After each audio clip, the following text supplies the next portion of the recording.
Magandang hapon sa lahat. Ang niluto ko ngayon yung mild spicy tofu sisig. Medyo spicy siya dahil may siling haba akong nilagay. Bali, ito yung full video ng aking recipe.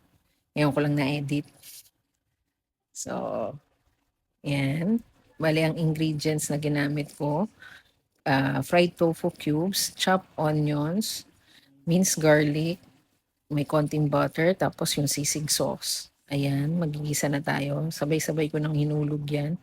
Bali, yung ginamit ko diyang sibuyas, 2 medium size na sibuyas. Pag ako nagsisisig, mas gusto ko maraming sibuyas. Tapos may 2 siling habayan, tapos mga 5 cloves ng garlic o 5 butil ng garlic. Tapos yung butter natin konti lang para malasang malasa na talaga yan. Tapos yung ating sisig sauce naman, bali ang ingredients niyan, kalamansi, tapos liquid seasoning, saka mayonnaise. Dapat konti lang ang ilalagay kong liquid seasoning pero napasobra yung dami. Pero samakto lang din yan. Kasi yung ating tofu, kailangan mo siyang maging malasa. Para maging malasa siya, dapat ma-liquid yung iyong ginagawang sisig sauce. Para manunuot pa sa tofu yung lasa ng ating sauce. Magkakaroon siya ng lasa hanggang sa loob. Kasi kung imimix mo lang yan, wala ding lasa, kukulangin yung lasa nun. Parang sa labas lang yung may lasa. So yan, nilagay ko na yung mayonnaise. Kailangan malusaw siya talaga ng gusto.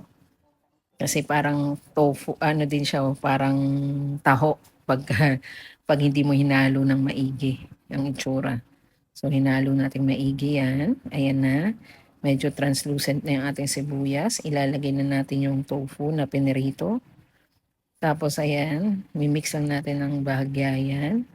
Pagka-mix niyan, saka natin ilalagay yung ating pinrepare na sisig sauce. So, mix-mix lang muna. Wala tayong ibang pampalasa na nilagay dyan, kundi yung ating sisig sauce lang. Kaya kailangan talaga kumapit yung lasa. So, ayan, ibubuhos ko na yung ating sisig sauce. Nagtabi pa nga ako ng konti kasi sabi ko baka hindi mag-okay yung, kumbaga parang sumobrang malasa. Pero nagulat ako yung habang iniinit ko siya at minimix, nalulusaw yung ating sisig sauce, kumakapit na siya dun sa ating tofu, nasipsip na ng gusto ng tofu.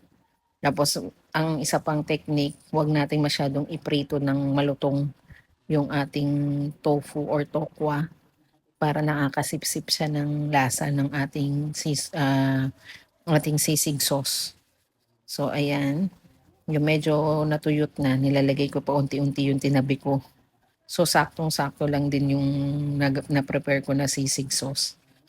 Kaya yung tinanong din sa akin nung kumain, sabi niya, paano ko daw ginawa yung sauce? At saka naging malasa yung tofu kasi pag gumagawa daw sila, hindi daw malasa, hindi po nanunuot yung lasa sa tofu na pinirito. Sabi ko, naparami yung liquid seasoning ko. Mas maganda nga talaga siguro yung medyo marami-rami yung parang sisig sauce para yung sipsip ng tofu din yung lasa. Ayan, malapit na yung maluto. Pinapaano lang natin talaga na kumonti na lang yung pinaka-sauce dyan sa ating tofu para nuot talaga yung lasa. Tapos ayan, nilagay ko na yung final touch ng ating sisig sauce para may konti pa rin natitirang pang toppings ng ating sisig. Tofu sisig yan na medyo maanghang lang. Ayun lang. Maraming salamat and enjoy. Kakain na kami. Bye-bye.